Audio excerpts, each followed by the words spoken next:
I'm going to select, click auto sum. So it is going to show you all the sum value.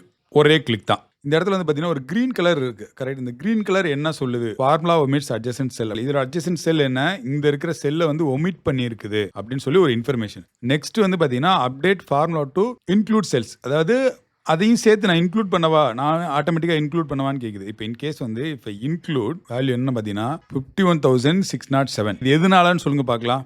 ஏன்னா நம்பரை convert பண்ணால் தெரியும் உங்களுக்கு. ஜென்ரலில் போகிறேன். இது வந்து என்னது 45,658. இது நீங்கள் வந்து ட்ராக் பண்ணி பார்க்குறப்பே வந்து இந்த நம்மளுடைய கீழே விண்டோவில் வந்து பார்த்தீங்கன்னா இதனுடைய ஸ்டாட்டிஸ்டிக்ஸ் வந்து இருக்கும். அதாவது என்ன சம் வந்து பார்த்தீங்கன்னா 51,607 கரெக்டாக 51,607. இதனுடைய கவுண்ட் மொத்தமாக 5 இதை கவுண்ட் பண்ணியிருக்கோம். நெக்ஸ்ட் அதனுடைய ஆவரேஜ் வந்து பார்த்தீங்கன்னா 10,321. இது மேலே உள்ளது வந்து பார்த்தீங்கன்னா மந்த்துங்கிறது நமக்கே தெரியும். அதனால நான் என்ன பண்ண போகிறேன்னா இதை வந்து செலக்ட் பண்ணிட்டு ட்ராப் டவுனை கிளிக் பண்ணி இக்னோர் எரர் அப்படின்னு சொல்லி கொடுத்துட்டோம்னா